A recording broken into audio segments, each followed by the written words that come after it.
I'm getting deja vu. Pun intended. I mean, look, if you're new here, 3 months ago I was like this. You don't understand what has happened to me in the past hour. Oh my god, Ateez, you are in for one hell of a video about hongjoong. The difference is, now it's not only hongjoong, it is now mingi that is blowing my mind, as well as hongjoong, but this time twice mingi, one hongjoong. We're gonna go over the verses in Shaboom, Blind, and what was the third one? Siren, bear with me. But yeah, we're gonna go over those 3 verses because honestly, in the past year, Ateez have been mind-blowingly good at rap. Like, don't get me wrong, Ateez have always been one of the better groups at rapping with hongjoong and mingi, but they've always tend to stay safe. They did very safe types of flows, and while they might be catchy back in the day, they never did anything too spicy, like on a technical level. But in the past year, really since the Bouncy album, specifically hongjoong, but now mingi too, are insane. Like, honestly, coming up to par with how Stray Kids at least used to rap. So, let's go over what's so cool about these verses in the new Ateez album. Go check it out, by the way. We're not going to be talking about work today. The work verses, I still haven't dove into them, but, you know, on my first few listens, they're very tame compared to these 3. I'm going to make sure this is not a 10,000 hour long video, but let's hype up mingi and hongjoong a bit because they definitely deserve it. We're going to start with mingi on Shaboom to talk about mingi twice ago. Mingi, hongjoong, mingi. I'll put it in the timestamps. Woo! Okay, so this is the first one that stood out to me, the one I wanted to transcribe first. Now, if you do know music, I probably could have written this better. There's probably some parts in here that I overcomplicated just a little bit because it was just hurting my head because I ended up messing up at first. But I just ran with this because I'm like, F it, this is close enough. There might be a couple things off, so please take this flowchart with a grain of salt. But for the most part, it's a slow BPM, so keep that in mind. It's 77 BPM. And by the way, if you want to hear any of these flows lined up with the actual song, I have them all linked in the pinned comment and the description on my second channel. It just plays this over top of the song since I can't play it here because copyright. But what's mingi doing here?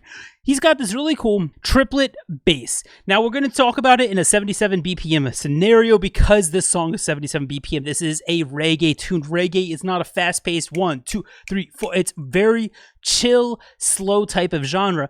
So it was written as a 77 BPM, and that's what I'm going to talk about it as. So this is really an 8th note triplet bass, which is kind of rare. Again, slow BPM, so it's not like it's in mind-blowingly fast speeds, which is what 8th note triplets typically are. But yeah, it's like a 6-tuplet, 8th note triplet bass right here, where he's throwing in, you know, multi-syllable stuff, these extra, what would this even be, like 9-tuplet? 9-lit?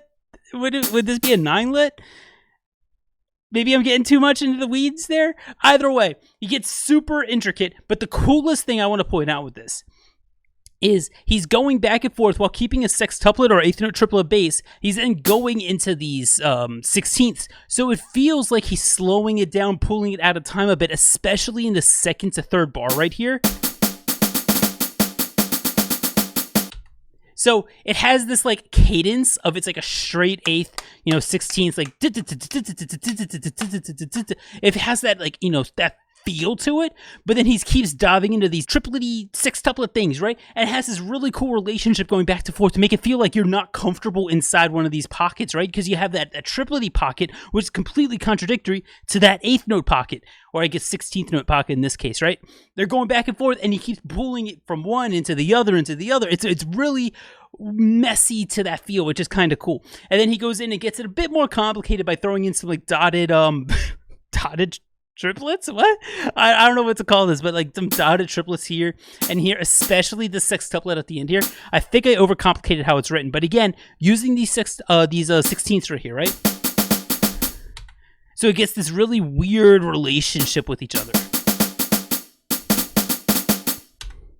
Really cool, complex rap from Mingi. It's been a minute since we've heard something super complex from Mingi, so I'm super happy to get this. But that's not all. We're going to get back into Mingi in a second. Let's go to hongjoong real quick. Hongjoong's really cool verse is in Blind. And Blind could have been so much cooler. He really held back. Now, if we're comparing this to his feature on Chungha's Eeny Meeny is way better of a verse overall. But Blind has some cool stuff going on. Basically, what he's doing is he's doing a diddle flow, which is right, and he keeps doing it so he goes over the bar. Most of the time when K-pop idols do diddles, they just do it for 4 beats so that they don't confuse themselves of where the next bar begins, because diddles inherently put themselves off beat. The longer you do it, the more offbeat you get, and everybody always usually stops at that 4th beat. Hongjoong was like, you know what, I'm gonna stop at the 4th beat, but I'm not going to do it to help me do. I'm still going to go over the bar. He starts the diddles on on beat 3. So he still goes over the bar. He's doing it for 4 beats, but he's going over the bar for the whole thing. So it makes you feel like he's like pulling this, like, you know, he's like pulling his flow out of time almost. He's getting away from like where the beat wants him to go, but then he's like right back with the rhyme right here, back onto it.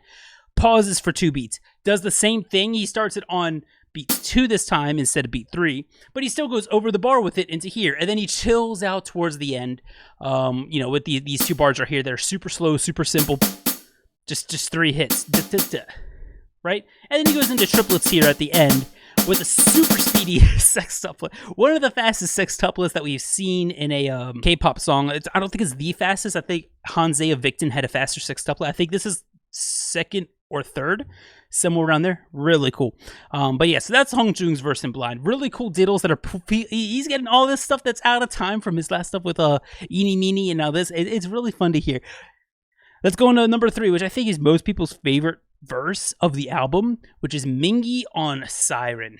Now this is kind of cool. It's nothing like mind-blowing like the first 2 had something like, oh, he's going out of time, oh, he's doing this super difficult thing. This is a 16th note bass, a very common bass of a flow, and what he's doing is he's putting the rhymes on the offbeats, right? So let me catch myself right here. So he's doing 16th notes and then rhyming on the offbeats. So instead of going fully through to beat 2 and then rhyming with 8th notes, he stops right before the downbeat and then rhymes with 8th notes.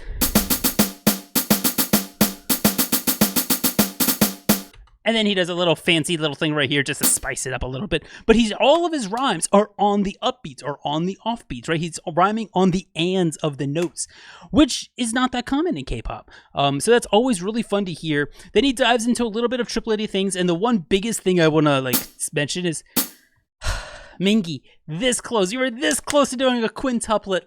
Oof, you were just slightly off. He squeezed the first 3 syllables together in the first word and then spaced the second 2 out. So it came out to a 8th note triplet into a 16th, but so close to a quintuplet. I was freaking out. I'm like, is that a quintuplet? That's 5 syllables. Wait a minute. It's 5 syllables in the bar. Nope. So that's really cool. And then before he gets much, as it progresses, he gets more and more tame, just relying on that bass of the 16th notes, and then gets into this, like, you know, triplety, almost like a shuffly type rhyme as he finishes it off into the like very simple 16ths into some 8th note cadence. Very cool stuff from Ateez. I love seeing this. I'm so hyped when I get to talk about cool raps that are on their albums, and yeah, Mingi and Hongjoong completely lived up to what they've been building for this past year of really, really cool freaking raps. I'm so hyped. I'm so hyped. Yeah, so they gotta be jumping up my rankings. But yeah, I hope you guys enjoyed me kind of freaking out a bit about these raps. They're really cool. I still have to dive into the lyrics a bit. There could be cool stuff in the lyrics and the rhyming too, but the flow is obviously always the first thing I look at. The rhythm aspect of rap is what I find cool here. So if you are new here, feel free to subscribe. I would appreciate it. And hey, shout out to all these amazing patrons who support my videos, because this is just a hobby for me, and I make all these videos just for fun. And I literally could not do it as often as I do without these amazing, amazing patrons. So thank you all for supporting me. And if you would like to join them and be credited on videos like this and see videos early, which isn't happening right now, but it will in the future, I promise. Feel free to check out my description. I have the Patreon link there. I'd very much appreciate it if you want to support me. But if you want to support me for free, just come join our Discord server, like the video, subscribe. I appreciate all that as well. Thank you all for being here, guys. I appreciate it. And I'll see you all in the next one. Bye.